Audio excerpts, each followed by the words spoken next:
Sameer Gelani Saraswati group of education ના online લેક્ચરમાં આપ સૌ વિદ્યાર્થીનું હાર્દિક સ્વાગત છે। વિદ્યાર્થી મિત્ર, આપણે ધોરણ 12 કોમર્સ વાણિજ્ય વ્યવસ્થાના એક અગત્યના ચેપ્ટર નંબર 4 વ્યવસ્થા તંત્ર વિશેની આપણે સમજૂતી મેળવી રહ્યા છીએ। અગાઉ આપણે વ્યવસ્થા તંત્રની લાક્ષણિકતા વિશેની આપણે સમજૂતી મેળવી અને ત્યારબાદ વ્યવસ્થા તંત્રની રચનાના તબક્કા વિશેનો અભ્યાસ કરી ચૂક્યા છીએ। હવે આ લેક્ચરની અંદર વ્યવસ્થા તંત્રના પ્રકાર વિશેની આપણે સમજૂતી મેળવવાની છે। દરેક ધંધાકીય એકમની અંદર અલગ અલગ પ્રકારના વ્યવસ્થા તંત્ર હશે। હવે અલગ અલગ પ્રકારના વ્યવસ્થા તંત્ર તો શા માટે?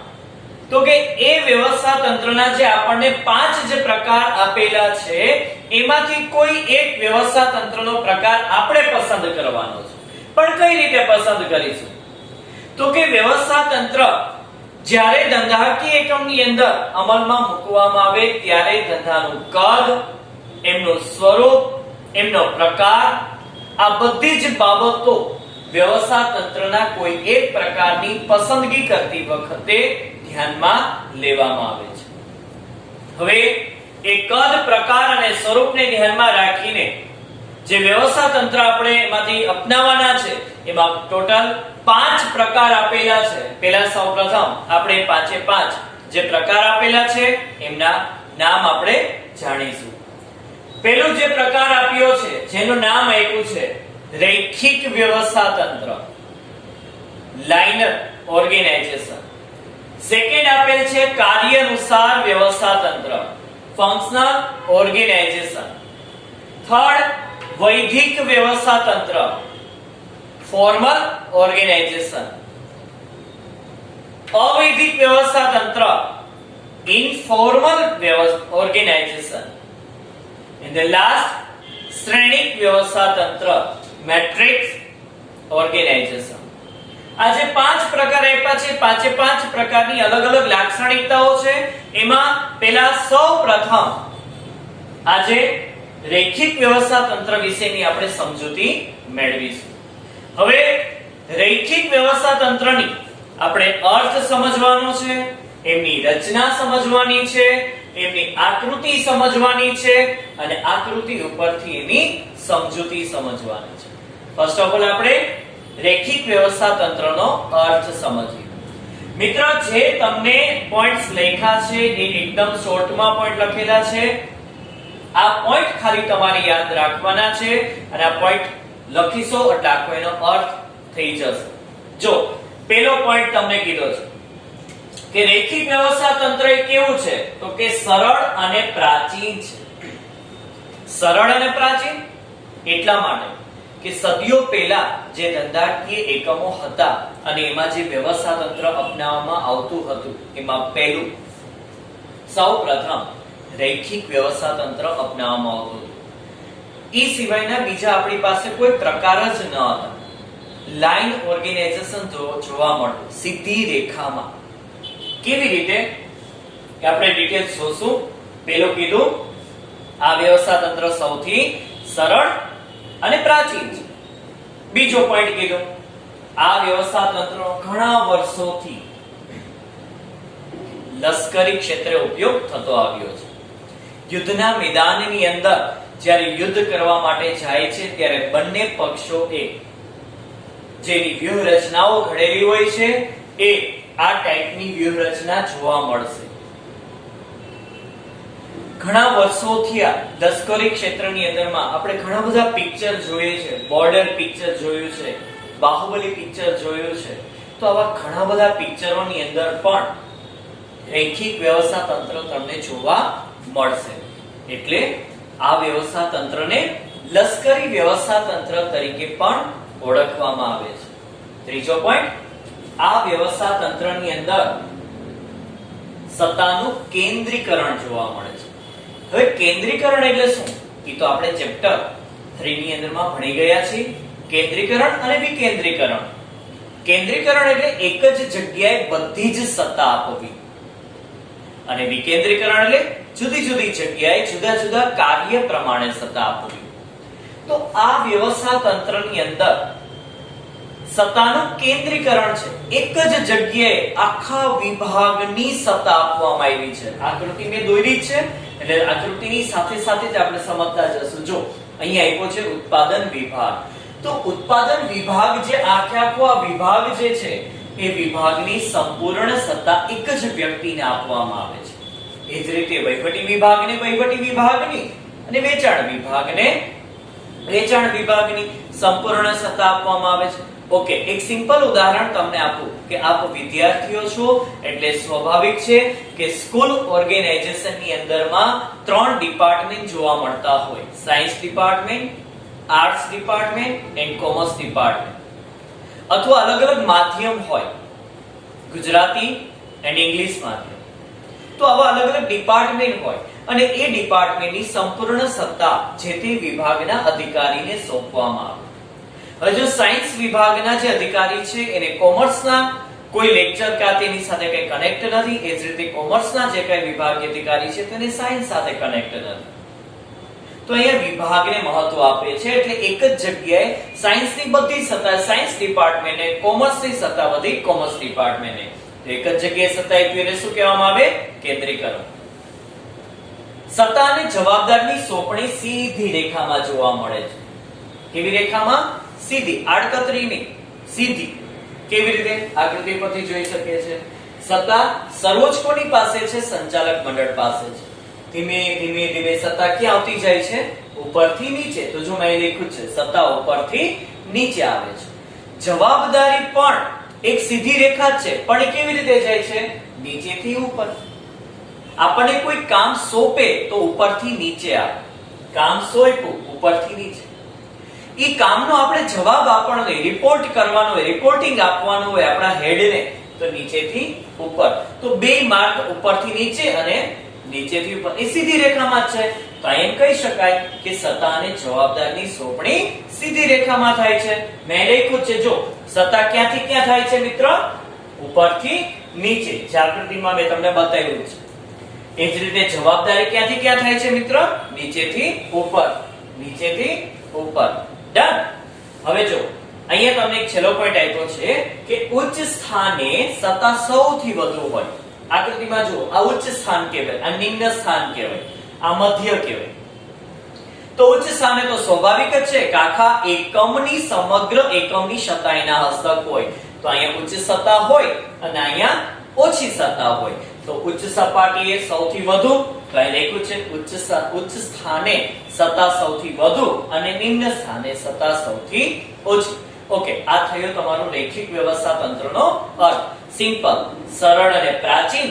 લશ્કરી ક્ષેત્ર, કેન્દ્રીકરણ, સીધી રેખામાં સત્તા જવાબદારી, સત્તા ઉપરથી નીચે, જવાબદારી નીચેથી ઉપર, ઉચ્ચ સ્થાને સત્તા વધુ અને નિમ્ન સ્થાને સત્તા ઓછી. બસ આટલા પોઈન્ટ્સ લખશો એટલે રૈખિક વ્યવસ્થા તંત્રનો અર્થ થઈ જશે. ધેન નેક્સ્ટ, રૈખિક વ્યવસ્થા તંત્રની હવે આપણે શું સમજીશું? રચના.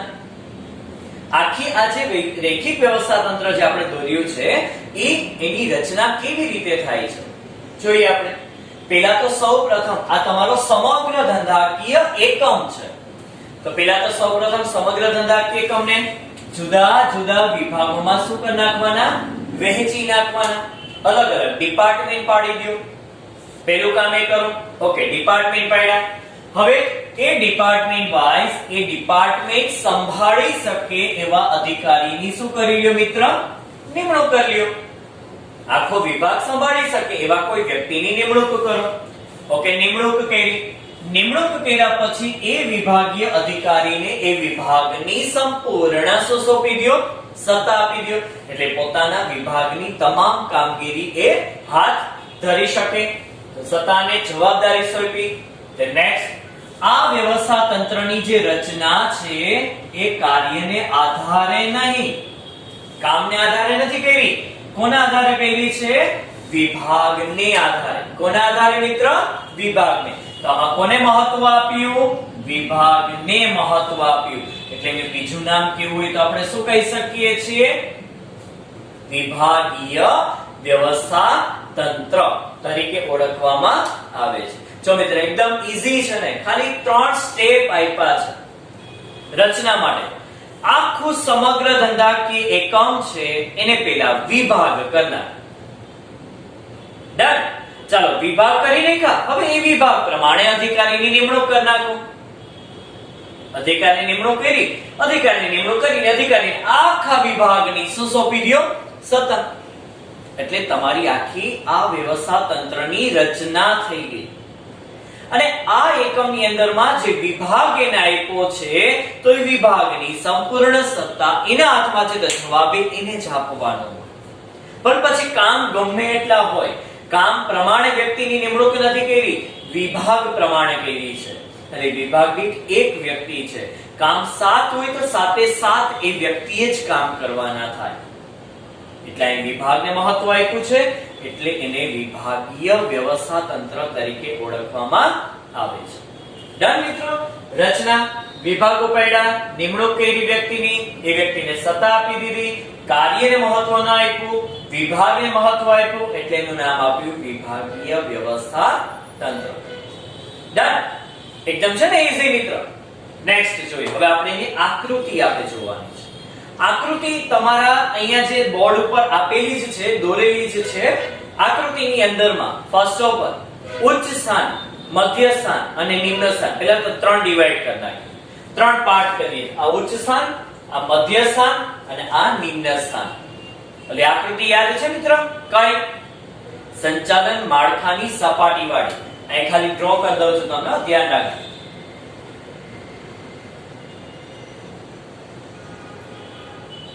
આને શું કહેવાય?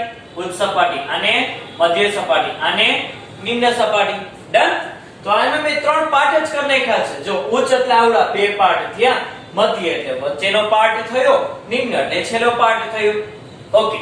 હવે જો અહીંયા ઉચ્ચ સપાટી છે તો સ્વાભાવિક છે કે ત્યાં કોણ હોય? સંચાલકો હોય, જનરલ મેનેજર હોય, આવા બધા વ્યક્તિઓ હોય. યસ. તો જો બે ને ઉપર મૂકી દે. હવે એમાં એ વિચારવાનું કે સંચાલક મંડળ અને જનરલ મેનેજર, તો સૌથી સત્તા કેના હાથમાં હોય? સંચાલકના હાથમાં હોય. કેના હાથમાં? સંચાલક. તો ઉપર મૂક્યા પહેલા મેં સંચાલક, પછી મૂક્યો મેં જનરલ મેનેજર. જો મેં અત્યારે એરા નથી કરતો, પછી કરી નાખવાનું. પહેલા મૂકી દો સંચાલક મંડળ, પછી મૂકી દો જનરલ મેનેજર. ઓકે. હવે તો કે હવે મધ્ય સપાટીમાં કોણ હતું યાદ છે? વિભાગીય અધિકારીઓ. કોણ હતા? વિભાગીય અધિકારીઓ. તો અહીંયા જુદા જુદા વિભાગ પાડ્યા મેં. પહેલો વિભાગ પાડ્યો ઉત્પાદન વિભાગ. ઉત્પાદન વિભાગની અંદરમાં ઉત્પાદન થતું હશે, ખરીદી થતી હશે. વહીવટી વિભાગ, જેની અંદરમાં હિસાબો તૈયાર થતા હશે અથવા અમુક વહીવટી કાર્ય થતું હશે. વેચાણ વિભાગ, જેમની અંદરમાં વસ્તુ વેચવા માટેની જાહેરાત થતી હશે અને વસ્તુનું વેચાણ થતી હશે. આવા તો ઘણા બધા ડિપાર્ટમેન્ટ છે, પણ બધા આપણે આમાં નથી લીધા. આપણે મેં 3 આની અંદરમાં લીધા છે. એક ઉત્પાદન વિભાગ, વહીવટી વિભાગ અને વેચાણ વિભાગ. હવે 3 રસ્તા તો કરી લીધા. અહીંથી 3 રસ્તા ખોલ્યા, ઉત્પાદન, વહીવટી ને વેચાણ. ઈ પણ બબે રસ્તામાં જાય છે. એમાંય બબે છે. ઉત્પાદનની અંદરમાં ઉત્પાદન કરવા માટે પહેલા શું કરવું પડે? ખરીદી. તો અહીં ખરીદ અધિકારી, ઉત્પાદન અધિકારી. વહીવટી કામગીરી કરવી હોય તો વહીવટી પહેલા કાર્ય કરવું પડે, એના ઉપરથી હિસાબ કરવા પડે. તો વહીવટી અધિકારી અને હિસાબી અધિકારી. એ જ રીતે વસ્તુનું વેચાણ કરવું છે તો પહેલા તમારે જાહેરાત કરવી પડે. જાહેરાત કર્યા પછી વસ્તુનું વેચાણ કરવાનું. તો વિજ્ઞાપન અધિકારી અને વેચાણ અધિકારી. ડન. આટલું ક્લિયર? હવે ઉત્પાદન વિભાગ એનામાં લીધો, બાકી બધાય નથી લીધા. ઉત્પાદન વિભાગની અંદરમાં ઉત્પાદન કરવું હોય ને ત્યારે ઉત્પાદન અધિકારીની નીચે પણ વ્યક્તિ કામ કરતી હોય, જેને સુપરવાઇઝર કહેવાય.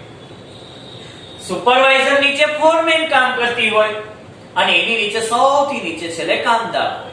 તો આ બેનો સમાવેશ ક્યાં થાય છે? નિમ્ન સપાટી. થઈ ગઈ ત્રણેય સપાટી, ઉચ્ચ, મધ્ય અને નિમ્ન. ઓકે. સુપરવાઇઝર અને ફોરમેન, આ બે વચ્ચે ફેર શું? આ માત્ર ને માત્ર કામનું નિરીક્ષણ કરે અને આ કામનું નિરીક્ષણ કરે અને માર્ગદર્શન પણ આપે. ડન. હવે આપણી સ્કૂલની અંદરમાં આ તંત્ર જોવું છે મિત્ર. હું ઉદાહરણ આપું. આપણી સ્કૂલની અંદરમાં જે એમપી 3 વ્યક્તિ છે, Jaydeep sir, Mehul sir, Pankaj sir. તો આ વ્યક્તિ ટ્રસ્ટીઓ કહેવાય, સંચાલક મંડળ કહેવાય. તો અહીંયા આવશે જેએમપી. પછી એની નીચે કોઈ એક જનરલ મેનેજર હોય, કોઈ એક મેઇન વ્યક્તિ હોય, જે આપણે એચઆર તરીકે લઈ લઈએ કોઈ એક વ્યક્તિને. હવે એચઆર ની નીચે 3 વિભાગ પડ્યા. અહીંયા વિભાગ છે હાયર સેકન્ડરી વિભાગ, સેકન્ડરી વિભાગ અને પ્રાથમિક વિભાગ. એટલે 1 થી 7 ધોરણ, 8 થી 10 ધોરણ અને એવું 11 થી 12. એમાંય પાછા બે ડિપાર્ટમેન્ટ આવ્યા. 11 થી 12 ની અંદરમાં સાયન્સ એન્ડ કોમર્સ. તો હવે જો અહીંયા એક મેઇન વ્યક્તિ, અહીંયા સાયન્સના એચઓડી, અહીંયા કોમર્સના એચઓડી, અહીંયા 8 થી 10 ના એચઓડી અને અહીંયા 1 થી 7 ના એચઓડી, ત્રણેયના પ્રિન્સિપાલ. પછી અહીં નીચે સુપરવાઇઝર હોય, જેની અંદરમાં વિવેક સર પણ હોઈ શકે, ફોરમેન એ પણ વિવેક સર હોઈ શકે, કામદાર તો કે વિદ્યાર્થીઓ. ખોટું ના લગાડતા, છેલ્લે આપણે વિદ્યાર્થીઓ. બરાબર? તો આવું તંત્ર આપણે સ્કૂલની અંદરમાં જોવા મળે છે. ઓકે, હવે આ આકૃતિ સમજાય, એના ઉપરથી આકૃતિની સમજૂતી જેટલું મેં સમજાવ્યું ને આમાં એ ડિટેલ આમાં લખવાની છે. જો મેં કીધું તો સર્વોચ્ચ સત્તા ધરાવે છે. કોણ સર્વોચ્ચ સત્તા ધરાવે છે? સંચાલક મંડળ. પેલો પોઈન્ટ લખી નાખો. આ વ્યવસ્થા તંત્રમાં સર્વોચ્ચ સત્તા સંચાલક મંડળના હાથમાં હોય છે. એનું કામ શું એ લખી નાખો. જેનું કામ નીતિ વિષયક શું લેવાનું નિર્ણય.